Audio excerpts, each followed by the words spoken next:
ಇಲ್ಲಿ ಭಾಗವಹಿಸಿರ್ತಕ್ಕಂಥ ಎಲ್ಲ ಮುಸಲ್ಮಾನ್ ಬಾಂಧವರೇ, ಇತರ ಎಲ್ಲ ಸ್ನೇಹಿತರೆ, ಮಾಧ್ಯಮದ ಗೆಳೆಯರೇ,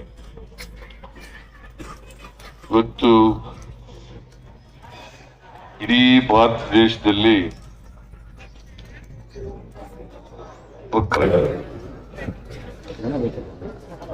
ನೀವೆಲ್ಲರೂ ಕೂಡ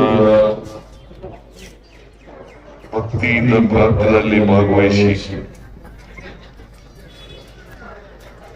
ಮನುಕುಲಕ್ಕೆ ಒಳ್ಳೆಯದಾಗಲಿ ಅಂತ ಹೇಳಿ ಪ್ರಾರ್ಥನೆಯನ್ನು ಮಾಡಿದ್ದೇನೆ. ನಾನು ಈ ಸಂದರ್ಭದಲ್ಲಿ ಎಲ್ಲ ಮುಸಲ್ಮಾನ್ ಬಾಂಧವರಿಗೆ ಹಾಗೂ ಇತರರಿಗೆ ಬಕ್ರೀದ್ ಹಬ್ಬದ ಶುಭಾಶಯಗಳನ್ನು ಕೋರಲಿಕ್ಕೆ ಬಯಸ್ತಾ ಇದ್ದೇನೆ. ಈದ್ ಉಲ್ ಆಧಾ, ಈದ್ ಉಲ್ ಆಧಾ ಇದನ್ನ ನೀವೆಲ್ಲರಿಗೂ ಕೂಡ ತಿಳಿಸಿ, ನೀವೆಲ್ಲರೂ ಕೂಡ ಪ್ರಾರ್ಥನೆ ಮಾಡಿದ್ದೀರಿ, ಸಾಮೂಹಿಕ ಪ್ರಾರ್ಥನೆ ಮಾಡಿದ್ದೀರಿ. ನಾನು ಕೂಡ ಪ್ರಾರ್ಥನೆಯಲ್ಲಿ ಭಾಗವಹಿಸಿದ್ದೇನೆ. ಬಹಳ ಮುಖ್ಯವಾಗಿ ಒಂದು ಸಮಾಜದಲ್ಲಿ ನಾವೆಲ್ಲರೂ ಅಣ್ಣ ತಮ್ಮಂದಿರಂತೆ ಬಾಳಬೇಕು ಅಷ್ಟೇ, ಪರಸ್ಪರ ಪ್ರೀತಿ ವಿಶ್ವಾಸದಿಂದ. ಯಾಕಂದ್ರೆ ಈ ದೇಶ ಬಹುತ್ವದ ದೇಶ, ಎಲ್ಲ ಧರ್ಮದವರಿದ್ದಾರೆ, ಎಲ್ಲ ಜಾತಿಯವರಿದ್ದಾರೆ, ಎಲ್ಲ ಭಾಷೆಯವರಿದ್ದಾರೆ, ಎಲ್ಲ ಪ್ರಾಂತ್ಯದವರಿದ್ದಾರೆ. ಹಾಗಾಗಿ ಮನುಷ್ಯತ್ವ ಬಹಳ ದೊಡ್ಡದು. ಪ್ರತಿಯೊಬ್ಬರು ಕೂಡ ಮನುಷ್ಯನಾಗಿ ಬಾಳಬೇಕು, ಪರಸ್ಪರ ಪ್ರೀತಿಸಬೇಕು. ಎಲ್ಲಕ್ಕಿಂತ ಮುಖ್ಯವಾಗಿ ಪ್ರತಿಯೊಬ್ಬರಲ್ಲೂ ಕೂಡ ಸಹಿಷ್ಣುತೆ ಬರಬೇಕು. ಇನ್ನೊಬ್ಬರನ್ನ ಸಹಿಸ್ಕೊಳ್ತಕ್ಕಂಥ, ಇನ್ನೊಂದು ಧರ್ಮವನ್ನ ಸಹಿಸ್ಕೊಳ್ತಕ್ಕಂಥ, ಇನ್ನೊಂದು ಧರ್ಮವನ್ನ ಪ್ರೀತಿಸ್ತಕ್ಕಂಥ, ಇನ್ನೊಂದು ಜನಾಂಗವರನ್ನ ಪ್ರೀತಿಸ್ತಕ್ಕಂಥ ಮನೋಭಾವ ಬೆಳಿಬೇಕು. ಆಗ ಬೆಳೆದಾಗ ಮಾತ್ರ ರಾಷ್ಟ್ರನೂ ಏಳಿಗೆ ಆಗ್ತದೆ, ಸಮಾಜನೂ ಏಳಿಗೆ ಆಗ್ತದೆ, ಎಲ್ಲ ಧರ್ಮದವರು ಕೂಡ ಏಳಿಗೆ ಆಗಲಿಕ್ಕೆ ಸಾಧ್ಯ. ನಮ್ಮ ಸರ್ಕಾರ ಸರ್ವಧರ್ಮ ಸಮನ್ವಯದಲ್ಲಿ ನಂಬಿಕೆ ಇಟ್ಕೊಂಡಿರ್ತಕ್ಕಂಥ ಸರ್ಕಾರ. ನಾವು ಸಂವಿಧಾನದಲ್ಲಿ ನಂಬಿಕೆ ಇಟ್ಕೊಂಡಿರ್ತಕ್ಕಂಥ, ಸಂವಿಧಾನ ಏನೇ ಹೇಳ್ತದ ಅದರಂತೆ ನಡ್ಕೊಳ್ತಕ್ಕಂಥ.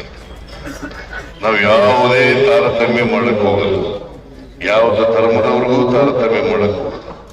ಯಾಕಂದ್ರೆ ಕರ್ನಾಟಕದ 7 ಕೋಟಿ ಜನರನ್ನ ರಕ್ಷಣೆ ಮಾಡಬೇಕಾಗಿರ್ತಕ್ಕಂಥ ಜವಾಬ್ದಾರಿ ನಮ್ದು.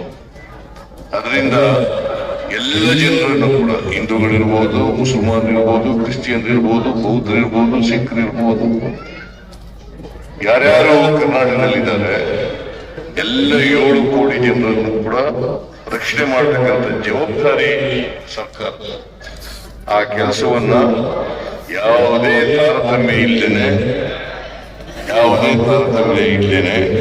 ಎಲ್ರಿಗೂ ರಕ್ಷಣೆ ಕೊಡ್ತಕ್ಕಂಥ ಕೆಲಸವನ್ನ ಮಾಡ್ತೇವೆ ಅಂತಕ್ಕಂಥ ಮಾತುಗಳನ್ನು ಹೇಳಿ, ಅಲ್ಪಸಂಖ್ಯಾತರು ಕೂಡ ಯಾವುದೇ ಕಾರಣಕ್ಕೆ ಆತಂಕ, ಭಯ ಪಡಬೇಕಾದಂತಹ ಅಗತ್ಯ ಇಲ್ಲ. ನಮ್ಮ ಸರ್ಕಾರದಲ್ಲಿ ಅವರ ಅಲ್ಪಸಂಖ್ಯಾತರಿರ್ಲಿ, ಬಹುಸಂಖ್ಯಾತರಿರ್ಲಿ, ಎಲ್ಲರೂ ಕೂಡ ಒಂದೇ ರೀತಿಯಲ್ಲಿ ನೋಡ್ತಕ್ಕಂಥ, ಒಂದೇ ರೀತಿಯಲ್ಲಿ ಎಲ್ರಿಗೂ ರಕ್ಷಣೆ ಕೊಡ್ತಕ್ಕಂಥ ಕೆಲಸವನ್ನು ನಾವು ಮಾಡ್ತೇವೆ. ನೀವು ಪ್ರಾರ್ಥನೆ ಮಾಡಿರ್ತಕ್ಕಂಥದ್ದು ಕೂಡ, ನಾನು ಕೂಡ ಪ್ರಾರ್ಥನೆ ಮಾಡಿರ್ತಕ್ಕಂಥದ್ದು, ಎಲ್ಲರಲ್ಲೂ ಕೂಡ ಮನುಷ್ಯತ್ವ ಬೆಳೀಲಿ, ಸಹಿಷ್ಣುತೆ ಬೆಳೀಲಿ, ಎಲ್ಲರೂ ಪ್ರೀತಿ ವಿಶ್ವಾಸದಿಂದ ಇರಲಿ. ಮತ್ತೆ ಎಲ್ಲಕ್ಕಿಂತ ಮುಖ್ಯವಾಗಿ ಈ ನಾಡಿನ ಅಭಿವೃದ್ಧಿ ಆಗ್ಬೇಕಾದ್ರೆ ಒಳ್ಳೆ ಮಳೆ ಬೆಳೆ ಆಗ್ಬೇಕು.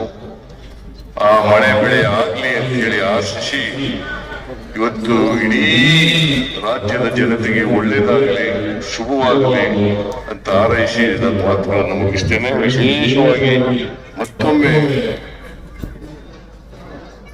ಬಕ್ರೀದ್ ಹಬ್ಬದ ಶುಭಾಶಯಗಳು, ಬಕ್ರೀದ್ ಹಬ್ಬದ ಶುಭಾಶಯಗಳು ನಿಮ್ಮೆಲ್ಲರಿಗೂ